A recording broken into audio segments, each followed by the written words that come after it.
connecting. Thank you, Zoom. And I am going to share my screen with you all.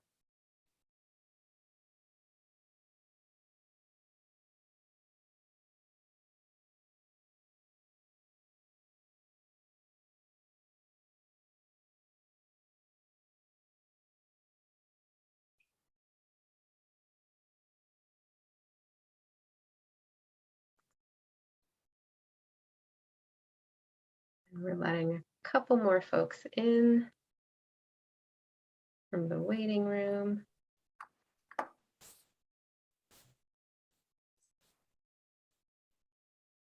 And so I wanted to really talk about what I feel like are the secrets, the keys to winter wellness.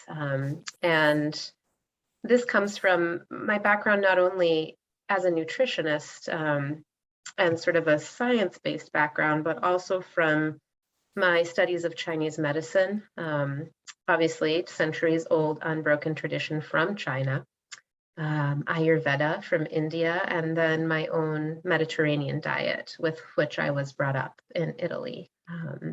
I see echoes of these winter wellness strategies throughout all of these three different philosophies of healing that are heavily focused on nutrition and herbs. And I wanted to be able to share this all with you because I think everyone deserves access to this knowledge. And I'm sure your own cultural tradition has this knowledge within it as well. All roots traditions do. So again, I want to welcome everybody and just remind us that we are entering a season of eclipses, which began early this morning with a full moon lunar eclipse in Taurus. This has not happened since 2013. So we're kind of revisiting some things that might have occurred in November and December of 2013. And if you can think about, that long cycle and what has transpired since then, you might get a little bit more insight into what's going on for you right now. The other really interesting thing about this eclipse is that because the moon happens to be the furthest away from the Earth right now and in kind of the slowest point of its orbit as it wraps back around, the moon was actually eclipsed for almost 3.5 hours this morning. So to think about that is pretty wild. It's a long time. Usually an eclipse maybe lasts an hour. 3.5 hours is significant. And whatever that sort of shadowing of the moon symbolizes to you, to me, it really speaks to just that, what's in the shadows in our lives that wants to come out, needs to come out, could benefit from even being explored. What's in the closet, whether on a true physical or metaphorical level that wants to come out and, be changed or re-experienced or given away. Who knows? We've definitely been going through a lot of closets in our household before even reflecting on this particular metaphor of the eclipse, the long eclipse. But, sometimes going into the shadows and into the closets of our lives can help us let go of things that are no longer needed and gain freedom from the past, right? We'll talk about this later on, but, truly real freedom from the Buddhist perspective lies in happiness, and freedom and happiness kind of go hand in hand. So the more we feel free, the more we can cultivate that intrinsic happiness, that happiness that isn't because of something or in spite of something, right? Attraction and aversion. It's intrinsic happiness that comes from within. So I encourage you to sort of reflect on that, and what that looks like for you, bringing things up and out during this moment of this slow moving lunar eclipse. And as always, during these classes, I light a candle in honor of our time together. And I offer so much gratitude to my teachers, my ancestors, without whom I would not be here offering what I offer. And I may have knowledge and skills and tools, and ultimately, your body is your best teacher, your body, mind, and spirit. The more we listen, the more we tune in to our body's intuition, the more we get the messages and nourishment that we need to be well. So hopefully what I shared today can be a jumping off point for you to tune into your own individual, authentic version of these winter wellness strategies. So I put together an acronym to help us remember how to cultivate calm this winter, which is really what this time of year is all about. So in Chinese medicine, there are a lot of different associations with each season, and I love this.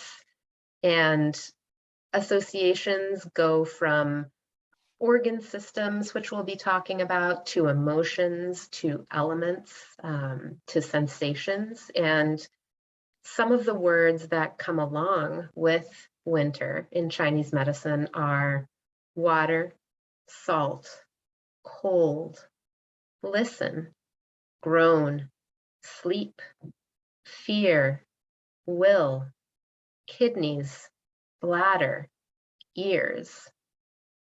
And we'll be talking more about these words and their significance in our winter wellness strategy. But I did want to mention that in Chinese medicine, it's said that the kidneys are kind of the gateway to the ears. And if you think about the internal structure of an ear, it kind of has that little bean shape like a kidney. And indeed, the kidneys and ears, from a health perspective, are very deeply intertwined. And winter is truly a season of listening, and a season of, taking things in on a deeper level, because it is more quiet in the winter time. So these are really the key tools from my perspective that we need to be healthy this winter, and to cultivate calm. So tool number one is centering salty food, not excessive salt and salting your food like crazy, but foods that have an inherent salty quality, like seaweed, like miso, fermented soybean paste, like buckwheat, like beans. And we'll talk about more foods that support the kidneys and nourish us in the wintertime. And then the A of calm, asking yourself to release fear. The flip side of fear is the will and willpower and feeling strong and empowered. And during the winter season, it's a lot easier for us to flip from will, integrity, conviction to fear and back to will again. And just pay attention to that flip-flopping that can happen more easily at this time of year, that we can be more susceptible to at this time of year, and see where you're holding fear, anxiety, worry in your body, and how you might release that, again, to cultivate that intrinsic happiness and not feel shackled by that fear, but feel free to express your will and express who you are. And then the L of our CALM acronym is loving your kidneys and bones and joints. The kidneys are governed by the water element in winter in Chinese medicine. And again, by correlation, the ears and the bones and joints. The kidneys in Chinese medicine are it. They are really the foundation and essence of our vitality. We'll be talking more about that. So this is a great time of year to be cultivating deep wellness. And then the M of our CALM acronym is getting the cold out from deep inside so that your core stays really warm. And you can do this one of two ways, or both ways if you feel drawn to. Hot ginger foot soaks, and I like to do these at the end of the day with a little ginger root powder and Epsom salt and hot water. And cold exposure, turning your shower to cold for the last 15 seconds when you take a shower. It's stressful to the system, but it's stimulating. And what I notice is after I do that, I get out of the shower and I actually feel really hot. So centering salty food, releasing fear, loving your kidneys, and moving out the cold. That's what we're going to be working on this winter.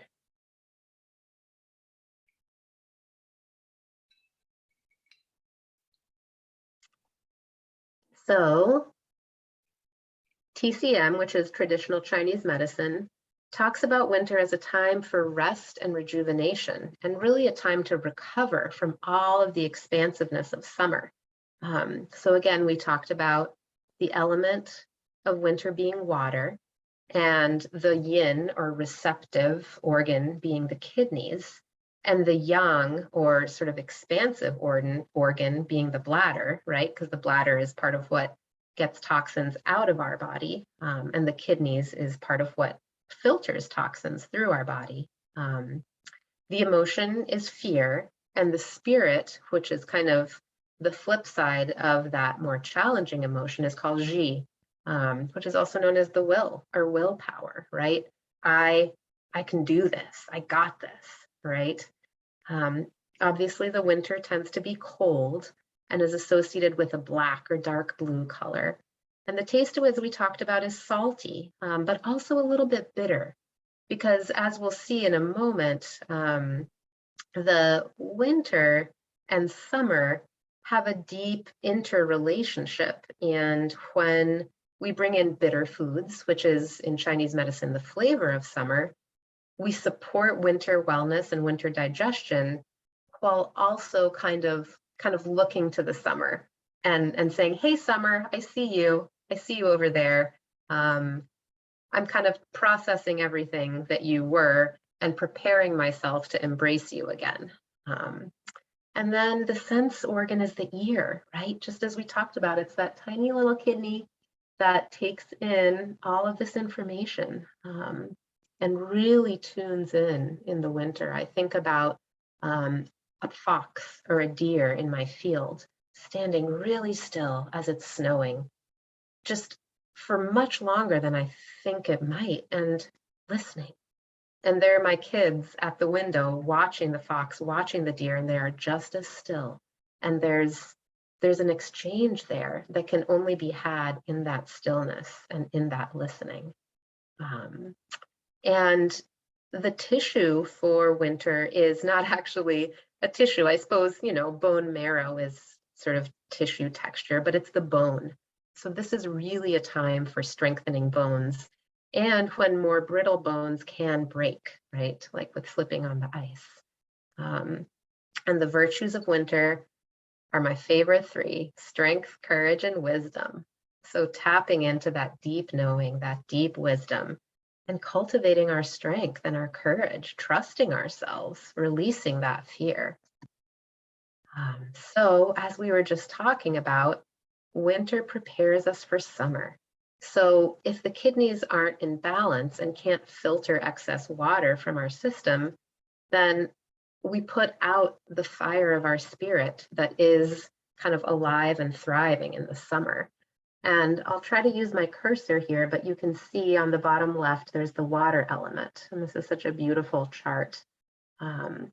And again, we talked about the bones as being affected by the water element, and the ears. And of course, it's the season of winter, season of kidneys and bladder. And excess saliva is something that's added to this list, just as a sign that the kidneys are out of balance, something to look at. And if you look and see all of these arrows, you see this arrow of water going to fire. And so what we do right now in the winter directly influences how we'll receive the summer. Um, Likewise, what we were up to in the late summer as things transitioned to fall is affecting how we're now relating to our winter. So we can kind of look ahead and we can look back. Um, and you can see that the arrows can also go in the opposite direction when things are feeling out of balance. So this chart of the 5 transformations is one that in and of itself I could spend hours talking about. And for those of you who are members of our Vibrant Health Academy, we'll be having an amazing and wise acupuncturist, Brooke Moen, coming and speaking on the new moon, December 4th, about the stems and branches of Chinese medicine and the 5 transformations and how it affects each one of our inherent constitutions. So that's going to be a fascinating talk. So suffice it to say that what we're up to now is going to affect how we respond in the fire season, in the summer season. So talking about the kidneys as this organ to focus on during the winter, I feel like a lot of people don't really think about their kidneys and, how are my kidneys doing and what are they up to? So I wanted to just name a few of the functions of kidneys. They help to control the pH of our system, not only of our lymph fluids, but of our cardiovascular system and our blood as well. Help keep things, just right at that sweet spot of pH, not too acidic, not too alkaline. Of course, they maintain water balance and electrolyte balance. And electrolytes are so important for actually being able to absorb our water. They're all those micro minerals that we really need to hold water in, not in a way that causes edema or bloating, but in a way that helps our tissues be hydrated and our cells be hydrated. Kidneys are amazing at removing toxins and waste products from the body. They're constantly working so hard to do this. And, without the kidneys, people who have kidney disease really suffer because they can't finish their natural daily detoxification processes. So the kidneys are essential for that. And they have the adrenal glands, tiny little adrenal glands sitting right on top of those little bean-shaped kidneys. And adrenal glands produce stress hormones, namely cortisol, that can help keep us in balance or throw us out of balance when we're in a state of chronic stress and producing too much or too little of those stress hormones. So thank you, kidneys, for doing all the hard work. And in our first winter wellness strategy of C, centering water and salt for the kidneys, I really think about taking adrenal tonics to nourish those adrenal glands. Chinese medicine calls the adrenal glands the oil lamps of the soul. And some of you have heard me say this before, but it's well known in Chinese medicine that if I drain down those little oil lamps of my soul, my adrenal glands, that's it. It's really, really hard to fill them back up with oil. And that's something to think about as we go through our lives and, push beyond what we know our boundaries are. Those adrenals, those oil lamps of the soul are getting depleted and can really benefit from adrenal tonics. And why are adrenal tonics and adaptogenic herbs that help us adapt to stress so popular in pop wellness culture right now? Well, it's because people are realizing what traditional nutritional philosophies have known forever, which is that without those adrenal glands, without those oil lamps of the soul, we lose our vital essence. So we'll talk a little bit more about that next, but I also want to mention seaweed. So important, the ultimate salty food, the ultimate mineral-rich food. All different kinds of algae really are so supportive in winter. And seaweed has natural saltiness. So if you feel squeamish about seaweed, just get some dried seaweed, some kelp or kombu from your local health food store. Just, take a piece about so long and cut it up with scissors. It's nice and crunchy and dry. You can break it up with your hands and throw it in your soup pot. You'll be getting all the benefits of seaweed. you'll tenderize beans and veggies, and you won't even know it's there, which is lovely. And, to nourish that water element and to nourish the bones, try to drink a cup of broth or a brothy soup daily. I was just telling someone this morning that I grew up in Italy with this tradition of having a small teacup of broth before every dinner, all throughout the winter, small teacup of broth. And it felt so grounding and soothing, and really feels like it's coating my digestive system when I'm eating it, and it warms things up, primes the body for digestion, and it has all of that beneficial collagen, which is so good for muscles and bones, especially. And then enjoy foods that we talked about: miso, mushrooms, buckwheat. And for those who tolerate animal foods and organ meats, liver is also a good one to bring in. And then allow for your body to get a little break so that the kidneys can do that hard work of filtering toxins. And that's by having a fast, and it's pretty easy to think that if I ended my dinner by 7:30 at the latest, and then I didn't eat breakfast until 7:30, I would have a 12-hour fast. Something to think about and try to weave in this winter. And then when you wake up, drink water, room temperature water, ideally, that you even poured out the night before to come to room temperature to rehydrate you. I know we have a well at our house, and if I pour myself a glass of water straight from the deep 200-foot well at 6:30 in the morning, it's really cold, and it's kind of a shock to my system when I drink it. So I do like to fill up a glass and let it sit out overnight, especially in the winter. So Chinese medicine calls the kidneys the palace of water and fire, which is no small thing if you start to think about it.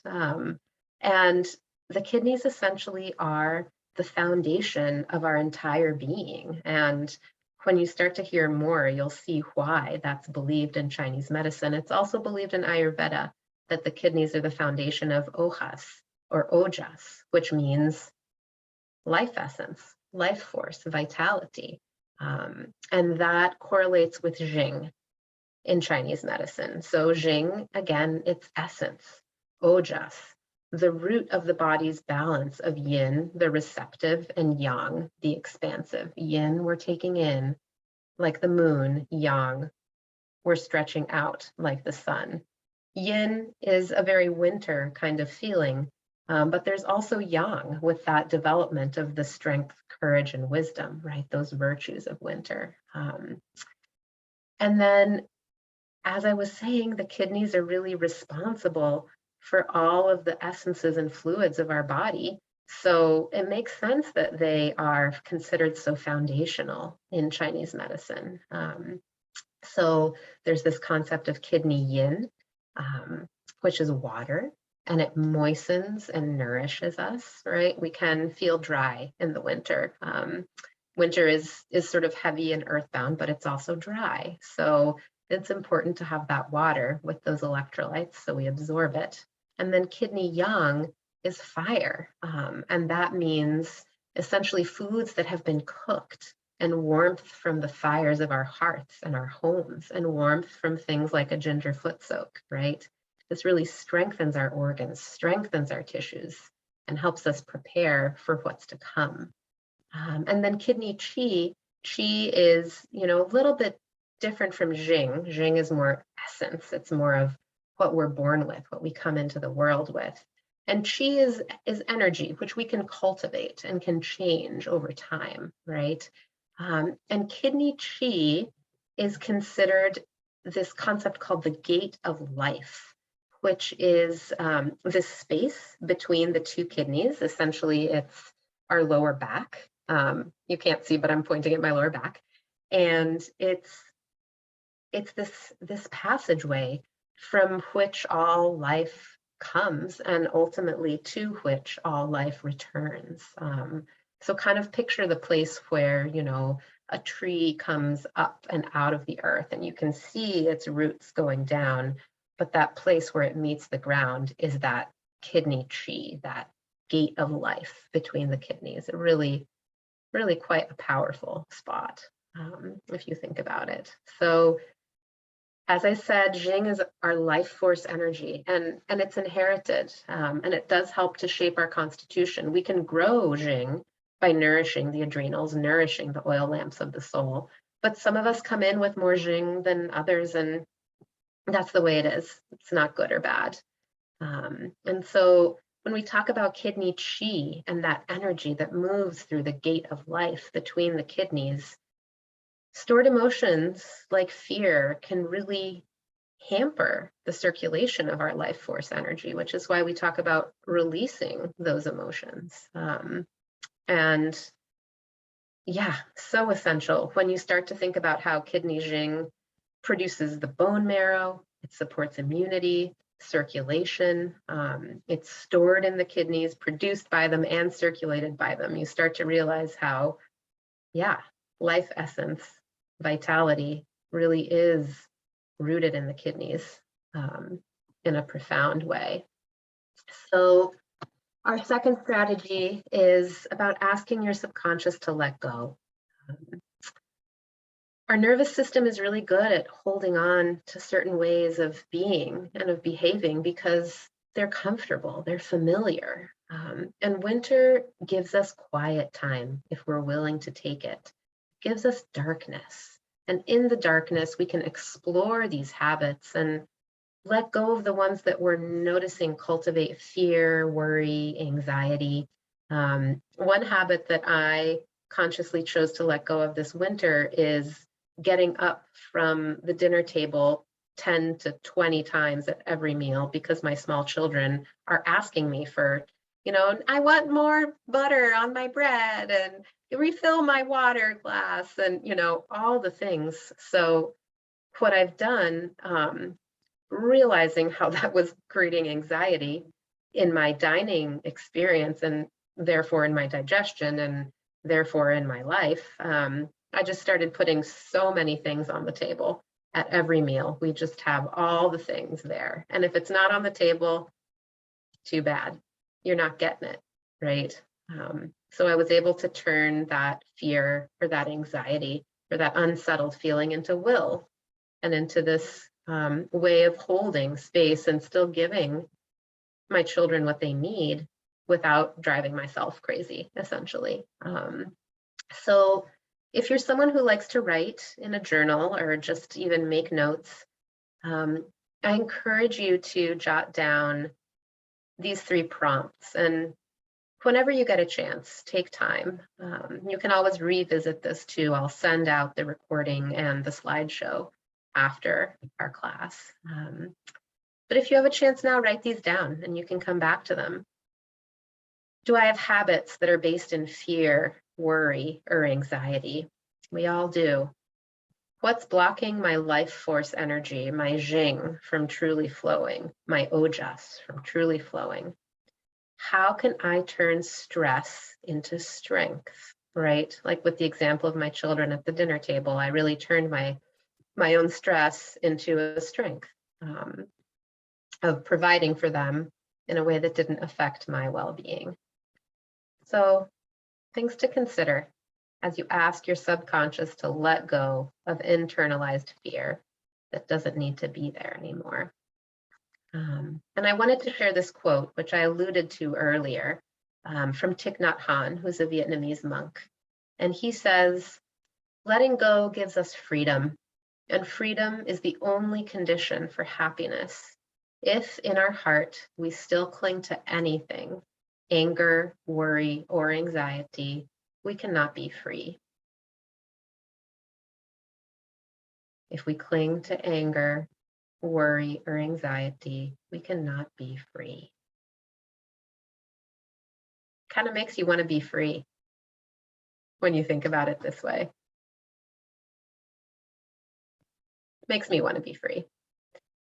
So our third strategy, right, centering salty foods and to some extent bitter, asking our subconscious to let go of internalized fear. And now loving your kidneys and bones and joints. And if the kidneys are the gateway to life and the source of all essence and life force energy, seems like a worthwhile practice to give our kidneys a little extra love.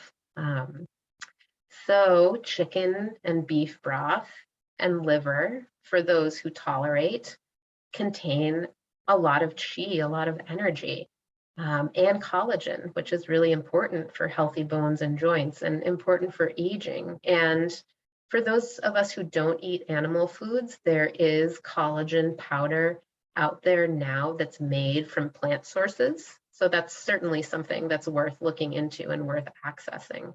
And a lot of that is actually made from microalgae, which is another way to love your kidneys and bones and joints. So all these foods, spirulina, green beans, all the microgreen algae actually, not just spirulina, kale, rice, oats, apples, lentils, nettles, Solomon's seal, all of these are foods and herbs that really build those yin fluids of the kidneys, of the bones. So if you're feeling achy and creaky in the winter, if you're feeling really dry, consider bringing in more of these foods.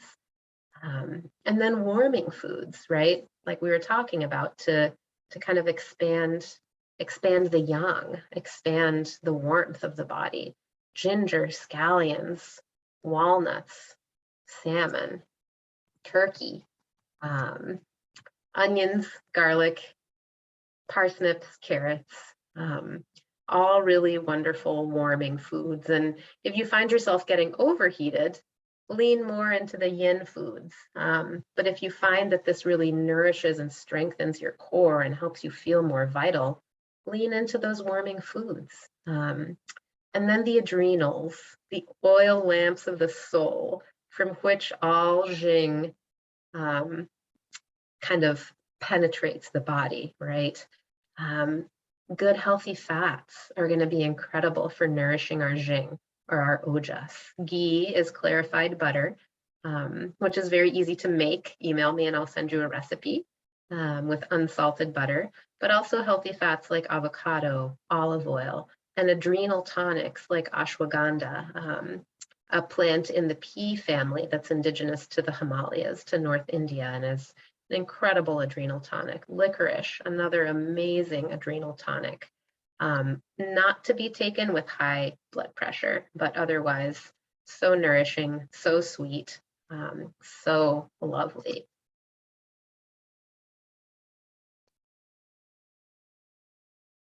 And if my computer will let us go to the next slide, we can see our nourishing winter soup recipe. And this is one that I love because you can kind of take what you have on hand and throw it in a pot with some broth, boil it and blend it up, add some miso for salt and some olive oil for that nice Jing essence nourishment, and drink it like you would soup. It'll feel thicker than tea, but it's quite nourishing and delicious. And you can add, things in like ginger or collagen or gelatin, and mix and match the ingredients. But this is a great thing to have on hand, and you can even make a big batch and freeze it in portion-sized containers, and just pull out a few containers. And even if you don't do it every day, if you do it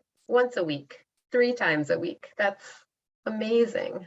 And you'll find your combination, you'll find what works. But this way you kind of know you're getting that kidney nourishment and keeping those kidneys in balance and those adrenals tonified.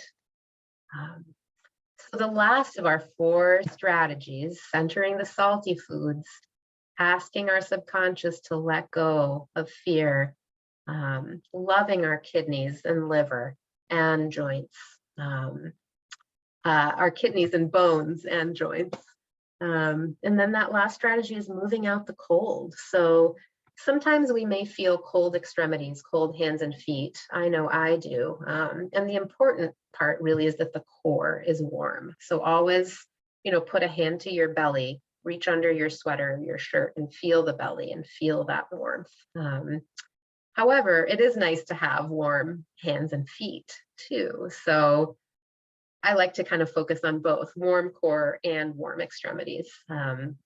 And as I was saying earlier, I really like to do my hot ginger foot soaks at night. It is stimulating to some extent, but it's also soothing and relaxing. My kids love to do it as well. And then cold exposure. I do start my day that way, and it might seem so counterintuitive to meet cold with cold when it's cold outside, to put cold on our bodies. But as I was saying before, this process, which is called hormesis, and it's very sort of pop culture out there now, people like Wim Hof are all about cold exposure. But there's a reason for it. It helps us to actually gain control of our autonomic nervous system, which has been called autonomic because scientists have believed that it's doing its own thing. It's operating autonomously of us. When in fact, that's not really true. So we can kind of wake up the autonomic nervous system and say, hey, let's help the body to stay calm. Let's help the adrenal glands to not over secrete stress hormones today. And hormesis, or brief cold exposure, is a really profound way to do that. And many people who try this say that they feel more relaxed after just those 15 seconds of cold exposure, and they do feel the heat rushing in. I know after I started doing this, I experienced far less issues with cold hands and feet in the wintertime. So know what's right for you. Just as I was saying at the beginning of the class, really pay attention to what's resonating for you and take what feels right. Don't feel like all of these things are a blanket statement for all people by any means. And ultimately, that's the goal, right? In the winter, especially by focusing on our kidneys, we're nourishing our essence. And essence comes from the Latin word essere, to be.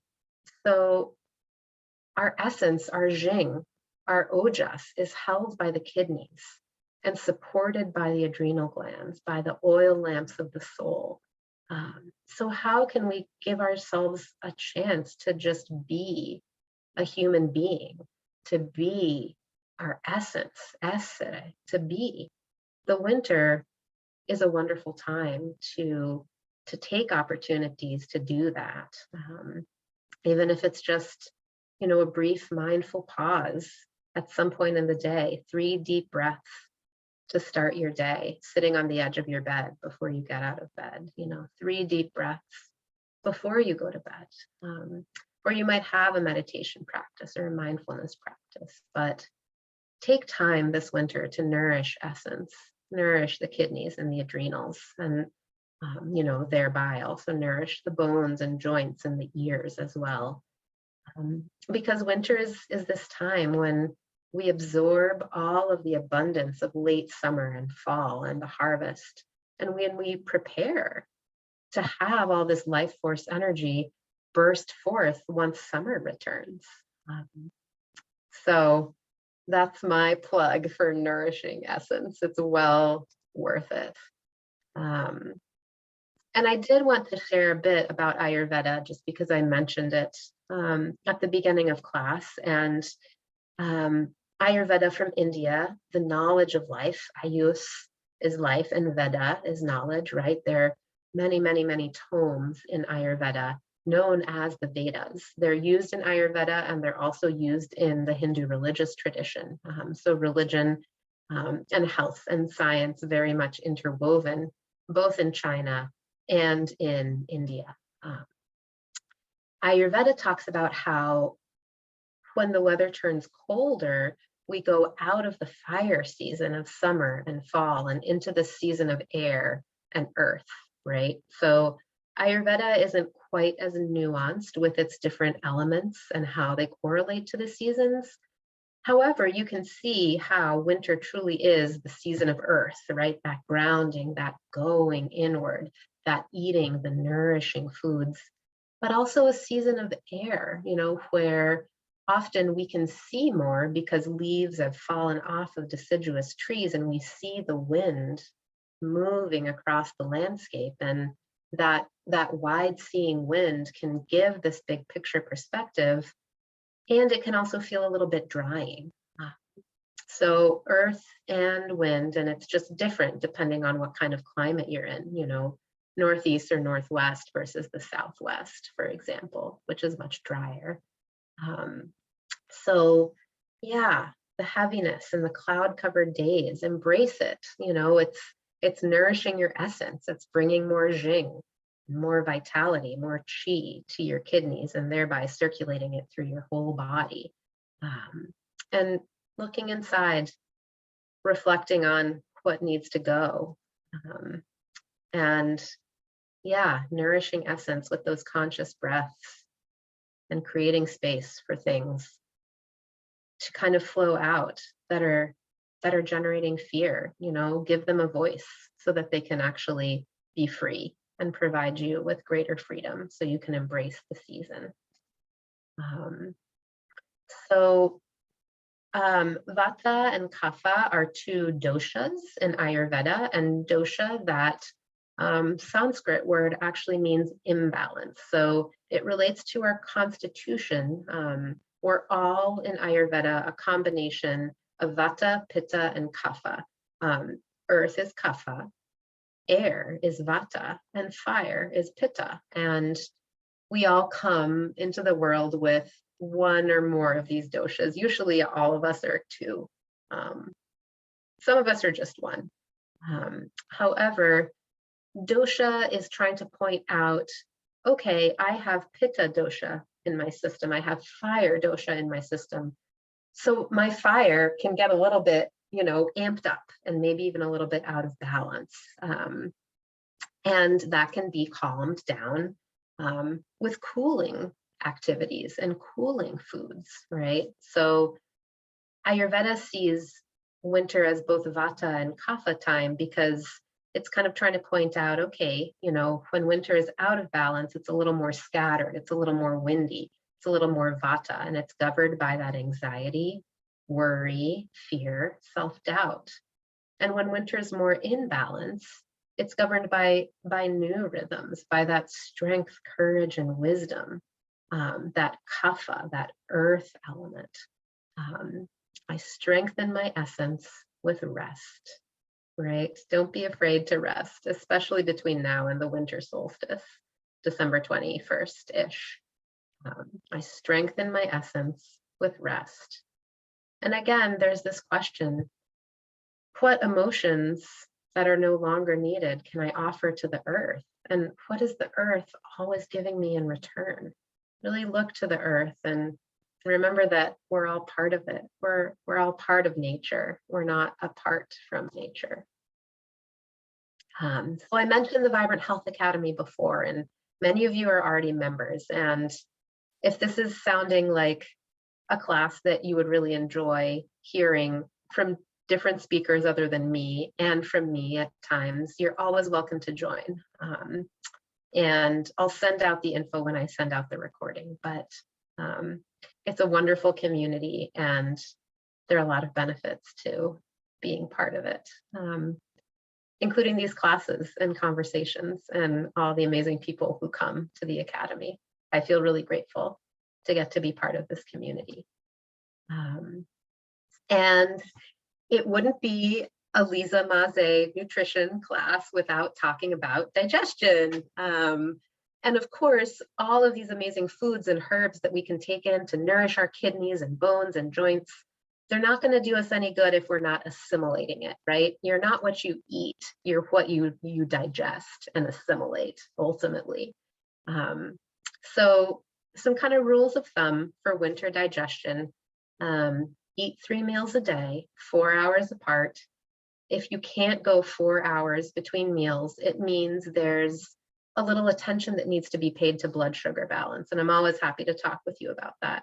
It's not a bad thing. It's just something to pay attention to and try to help get your blood glucose more balanced by balancing your ratios of macronutrients, carbohydrates, fat, and protein.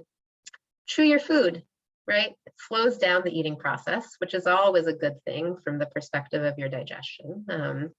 And it breaks the food down more with that salivary amylase, gets it ready to go into the stomach and be broken down even more.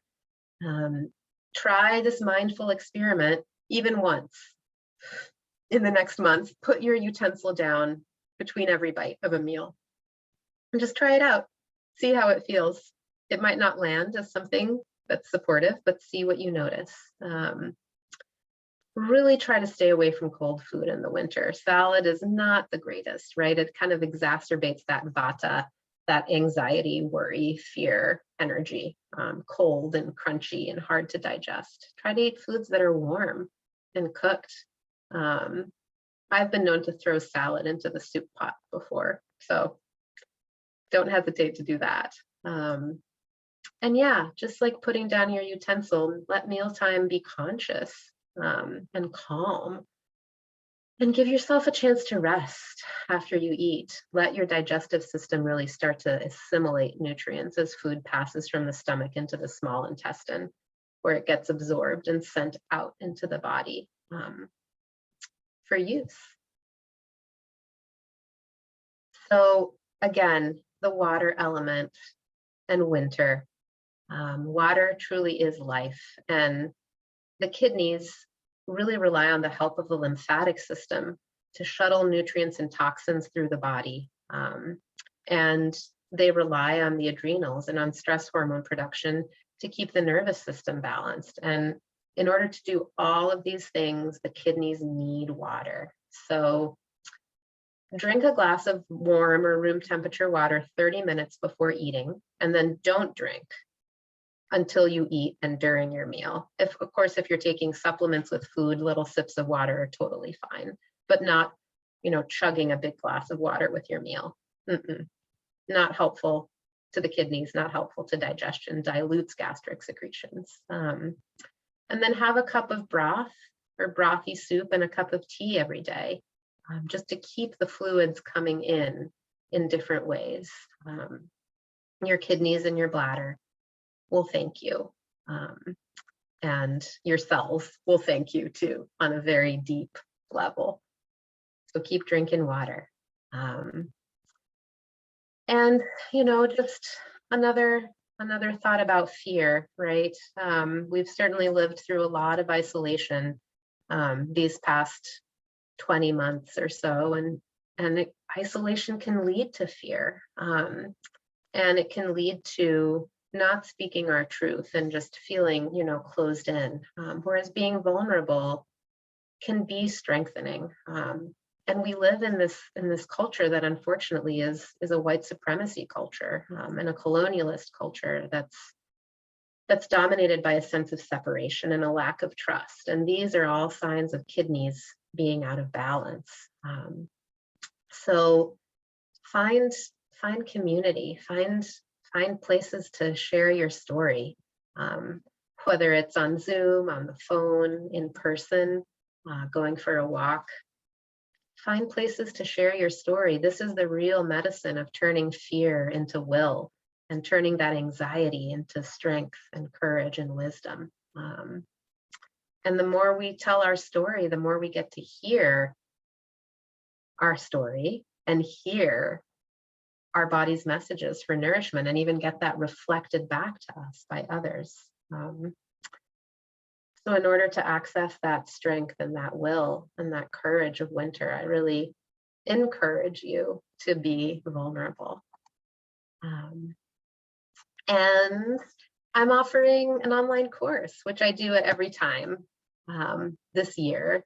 It's a great way to kind of wind down into winter solstice. And if this sort of deep dive has felt nourishing and interesting to you, and you'd like to kind of do the learning, but do it on your own time, this course is great because the online platform allows me to give everybody who joins lifetime access, and people can just keep going back to it over and over again, Some of you have taken this course already and really loved it. And you get a nutrition consult with me when you sign up. So we're starting on November 29th. And again, we'll have classes as part of the course, but you can always take time to finish the course at your own pace. You can do it in 5 months, 6 months, a year, 5 years, doesn't matter. So I offer everyone gratitude for being here. I know how precious time is and feels, and I'm so honored that you've chosen to spend an hour with me thinking about health. And I encourage you to continue this practice on your own. And remember those 4 strategies for cultivating calm: salty foods, releasing fear, loving your kidneys, and moving out the cold.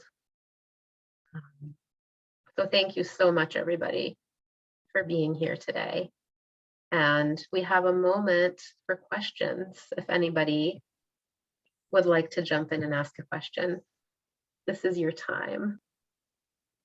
And you can always email me too. And you can type questions in the chat.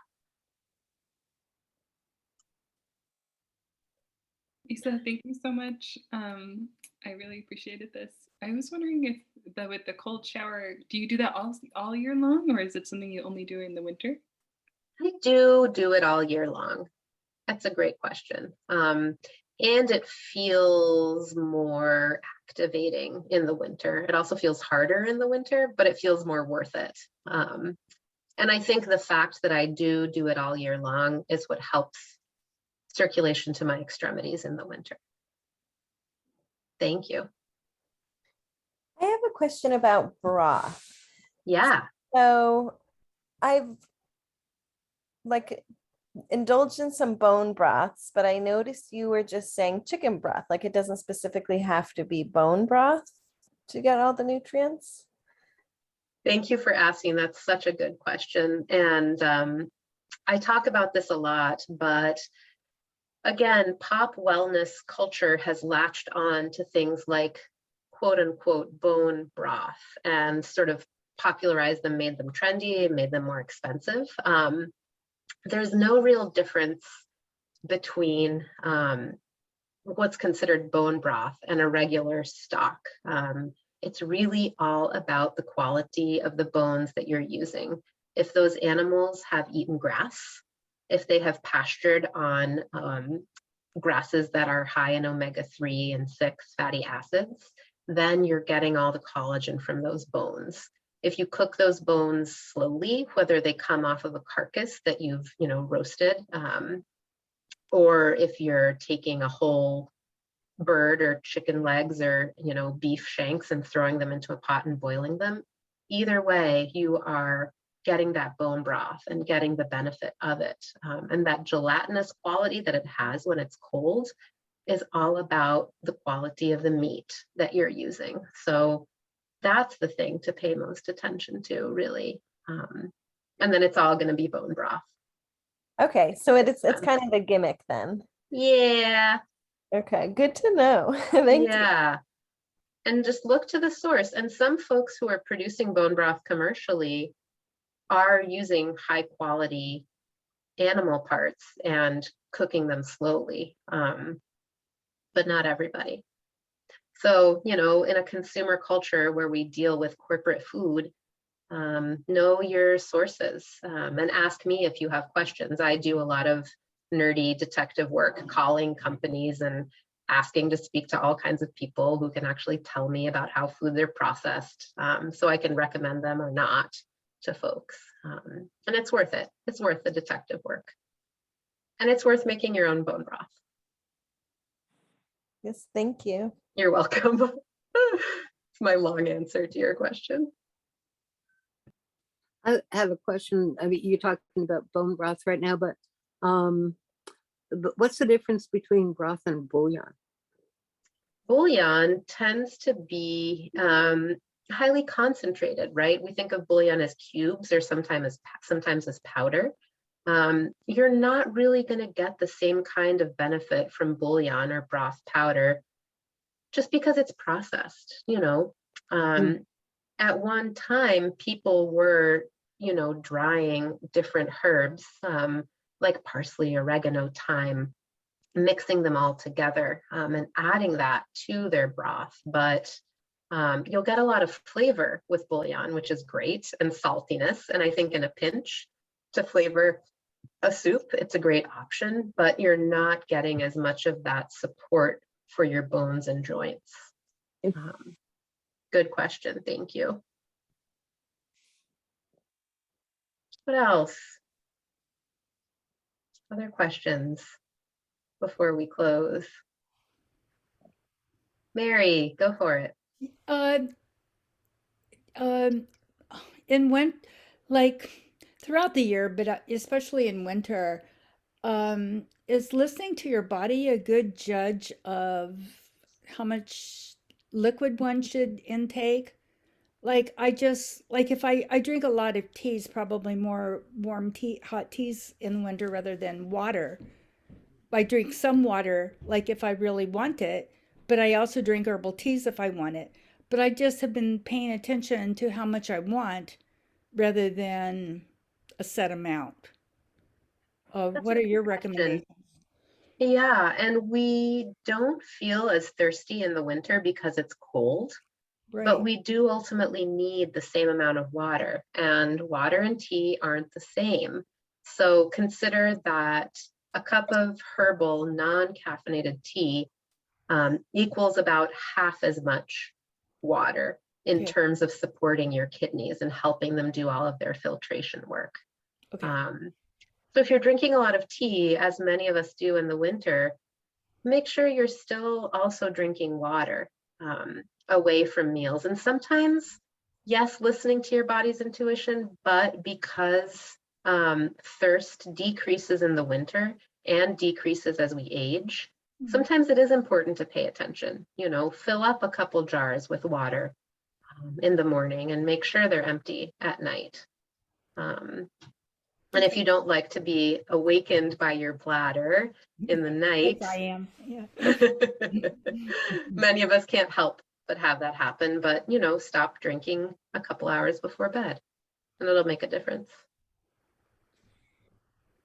I like to really front load my water the first half of the day. Okay. Thank you. That's a great question. Laura, go ahead.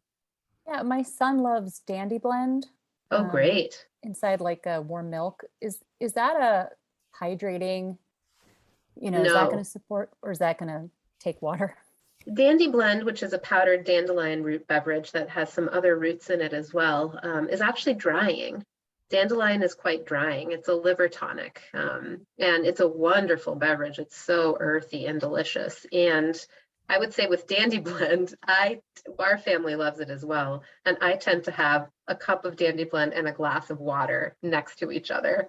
And I drink my Dandy Blend and then I drink my water. So make sure he's getting his water too. Okay, thanks. Yeah.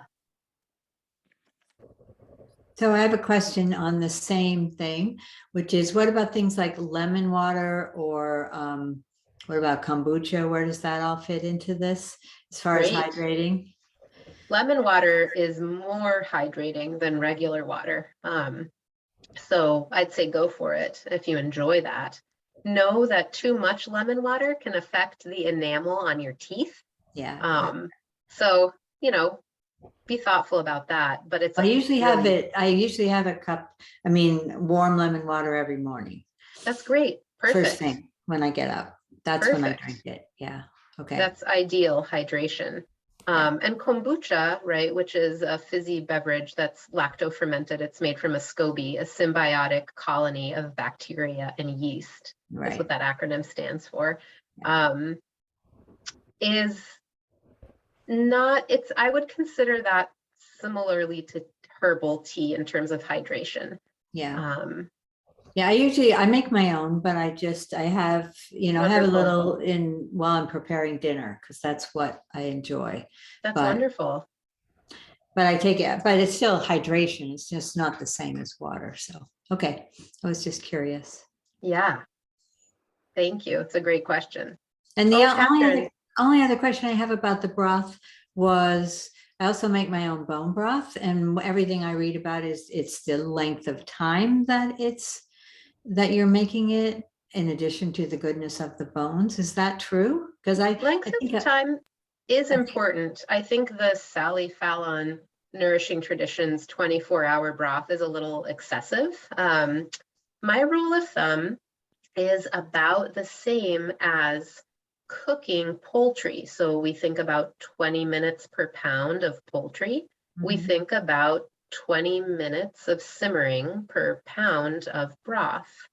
So, if my chicken carcass weighs 3 pounds, I'm probably going to simmer it for an hour.